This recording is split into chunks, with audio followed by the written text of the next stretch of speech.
Items to be considered at the regular meeting of the Board of Education scheduled for Tuesday, March 24th, 2026, at 5:30 p.m. in the Unit Office Conference Room, 500 North 10th Street, here in Illinois, 62948. If everybody would please rise for the Pledge of Allegiance. I pledge allegiance to the flag of the United States of America and to the republic for which it stands, one nation, under God, indivisible, with liberty and justice for all. Mrs. Hastings, if you would please call roll. John Hutchinson. Here. Susie Atherton. Here. Cindy Miller. Here. Kelly Green. Here. Steve Young. Here. Steve Robinson. Here. This time we'd recognize anybody who would like to address the board. When recognized, that person should give their name before making comments. We ask that statements be limited to 5 minutes in duration. Would anybody like to approach the board at this time? If not, we'll move on to the consent agenda. Need a motion, a second, and a roll call vote to adopt and approve the items listed on the consent agenda and not extracted for Tuesday, March 24th, 2026. So moved. Second. Cindy Miller. Yes. John Hutchinson. Yes. Kelly Green. Yes. Susie Atherton. Yes. Steve Robinson. Yes. Steve Young. Yes. This time we have an update on the district grants from Mr. Wilson. Yeah, real quick, short and sweet, just want to let everybody know that full-service community schools grant that was taken away suddenly in December, it has been reinstated through June 30th. So we've got the rest of this school year, fiscal year. Anything beyond that, it's still wait and see. They're working on an agreement for it. But that is a positive update that we have those funds for the remainder of this school year up through June 30th. And that's all I have to report. Okay. Good news. Moving on to new business. Need a motion, a second, and a roll call vote to approve the resolution providing for the abatement of taxes levied for the year 2025 to pay the District Series 2015 alternate bonds. So moved. Second. Kelly Green. Yes. Cindy Miller. Yes. Susie Atherton. Yes. Steve Robinson. Yes. Steve Young. Yes. John Hutchinson. Yes. We need a motion, a second, and a roll call vote to adopt the amended official school calendar for 2025-2026. So moved. Second. Steve Young. Yes. John Hutchinson. Yes. Steve Robinson. Yes. Kelly Green. Yes. Susie Atherton. Yes. Cindy Miller. Yes. We need a motion, a second, and a roll call vote to approve the agreement with the National Louis University as presented. So moved. Second. Susie Atherton. Yes. Steve Robinson. Yes. Steve Young. Yes. John Hutchinson. Yes. Cindy Miller. Yes. Kelly Green. Yes. We need a motion, a second, and a roll call vote to approve the summer driver's ed program as presented. So moved. Second. Steve Robinson. Yes. John Hutchinson. Yes. Steve Young. Yes. Susie Atherton. Yes. Cindy Miller. Yes. Kelly Green. Yes. At this time, Mr. Wilson, do you have something with regard to the summer programming? Yeah, just on summer programming, past few years, we've ran about a 4-week, 16-day summer program, enrichment, remedial throughout the district. This year, in light of the budget constraints, we're gonna reel that back in. We're gonna do about a half a program as far as days, 8 days. We won't do quite as many options for students, primarily remedial. We'll still offer a few enrichment options to keep some things going. In addition, and that would be the school district's expense, but again, very, very shaved down program. We'll still have, because the full service community schools grant was approved through the end of June, we'll have a program running through that grant. There'll be an afternoon program for students. So we're still gonna offer our kids quite a bit of summer programming to participate in, but it will be a very shortened summer session compared to the past few years. In addition to that, last year a food service piece was part of that. Ms. Coffey has worked her tail off on a food service program for the summer, now that we all classify as rural. It'll be a pickup type of lunch program once a week. It will be at the junior high where families can come through and pick up food, and they'll be picking up enough food for a week's worth of lunches, basically. Mount Vernon has been doing this for the past few years and has tremendous amount of success with it. Ms. Coffey's kind of copying that program. It will essentially cost us nothing to feed families in our area. They will have to sign up for it, and Ms. Coffey will start getting signs out in the area. We'll start putting stuff on social media, and other areas. So we will be able to feed our kids throughout the summer, not just during that summer school program, but throughout the summer. And it will actually be open to students 18 and under from anywhere in the area, not just Herrin students. That's how Mount Vernon has been running theirs. It's a reimbursement program, so Ms. Coffey's got a real good feeling about this summer. So we'll be doing that for our students as well. Can I go back just a minute, Mhm. Mr. Wilson, to the summer program for the Sure. remedial Mm-hmm. and for the others, but have we ever done an assessment to see what benefit that summer program has given our kids over the courses, or we just, we're rolling it back for budget reasons, I understand? Correct, yeah.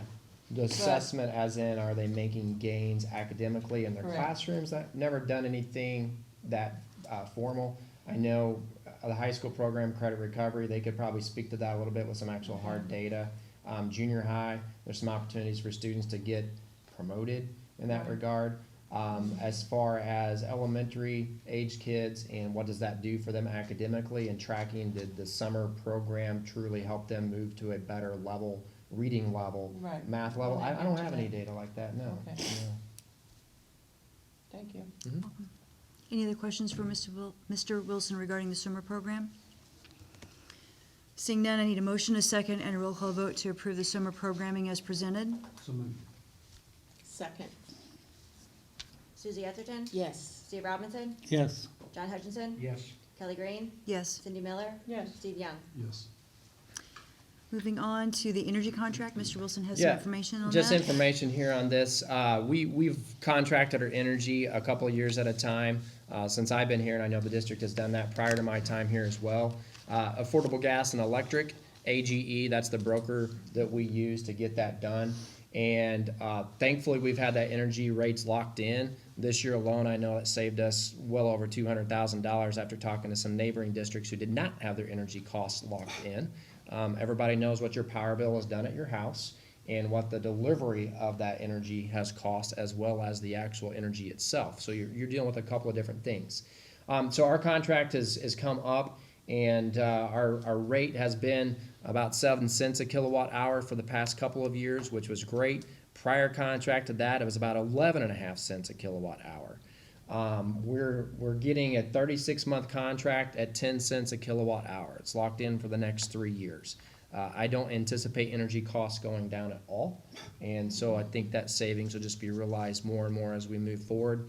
If we were to just go at the current market rate right now with AMRA and CIPS, it's a little over 11 cents a kilowatt hour, about 11.5 cents. So it's a good thing for us to be able to lock these energy rates in, and we're a good 10% below Amren's rates currently. I think we're going to continue to see the benefit as we move forward. A side piece of that that's not even included in this contract that was just signed is once the solar array gets up behind the elementary school, the additional savings that will generate for our district in solar credits that we're able to purchase through the solar array at elementary.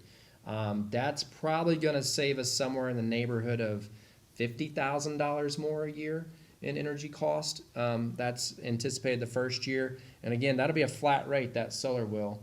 And then, as rates of energy costs just continue to escalate over the next 25 years, every year we should realize some more savings from those solar credits. So I'm probably going to have the solar guys come in and do a little bit more talking about what those rates look like and how that works, just for informational purposes.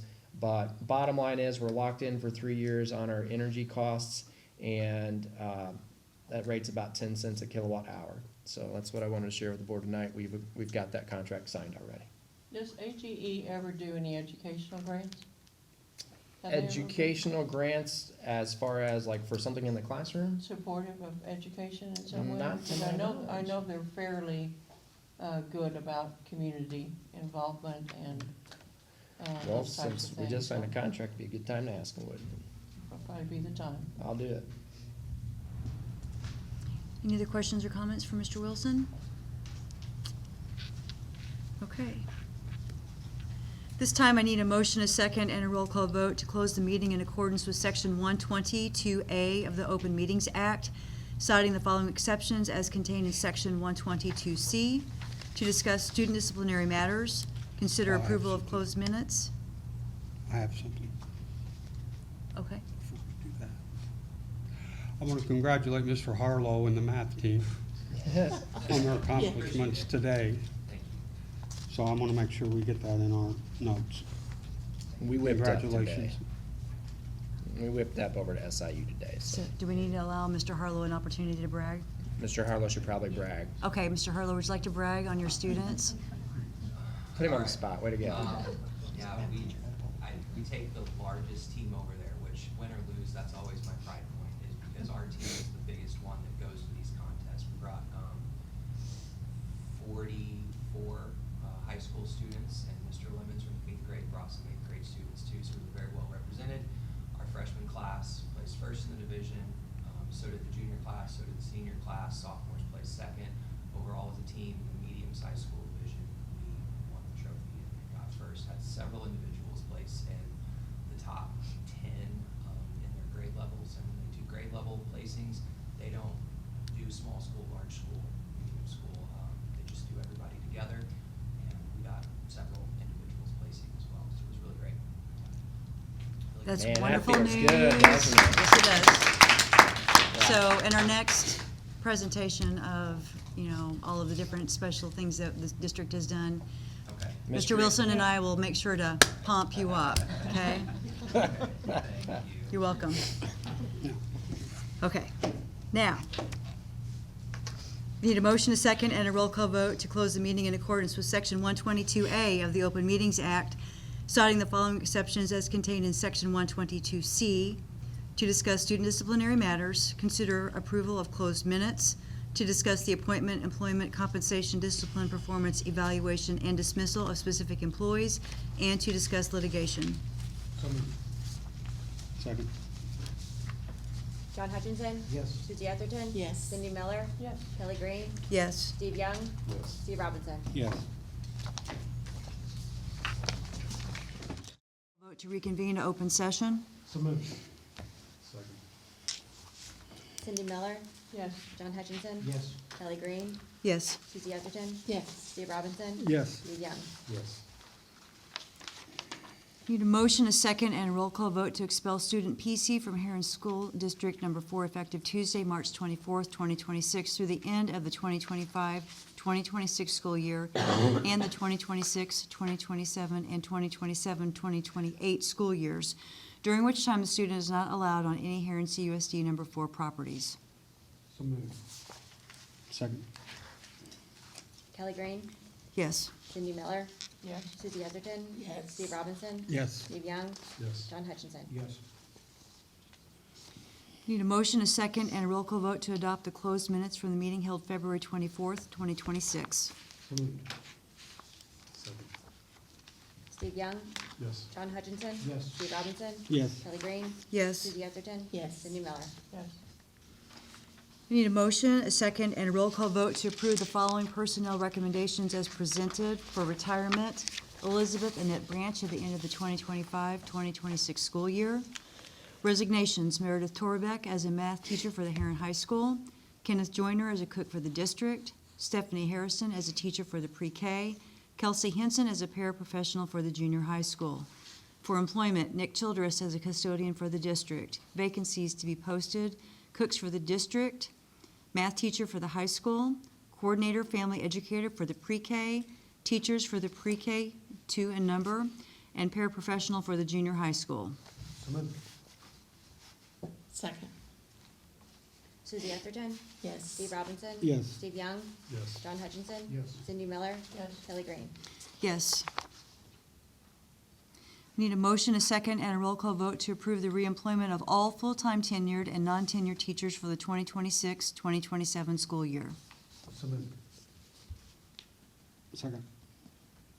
Steve Robinson. Yes. John Hutchinson. Yes. Steve Young. Yes. Susie Etherton. Yes. Cindy Miller. Yes. Kelly Green. Yes. Need a motion, a second, and a roll call vote to grant tenure to the following teachers: Jessica Anderson, Holly Andrews, Sydney Apgar, Hannah Arview, Amy Bergman, Molly Childers, Megan Howerton, Angie Jalak, Hap Jolliffe, Hunter Lee, Steve Priest, and Madeline Sievers. So moved. Second. Susie Etherton? Yes. Steve Robinson? Yes. John Hutchinson? Yes. Kelly Green? Yes. Cindy Miller? Yes. Steve Young? Yes. Having completed the items on the agenda, I need a motion, a second, and a roll call vote to adjourn the meeting until the next scheduled meeting for Tuesday, April 28th, 2026 at 5:30 PM in the Unit Office Conference Room, 500 North 10th Street, Herrin, Illinois, 62948. So moved. Second. John Hutchinson? Yes. Susie Etherton? Yes. Cindy Miller? Yes. Kelly Green? Yes. Steve Young? Yes. Steve Robinson? Yes. Thank you, everyone.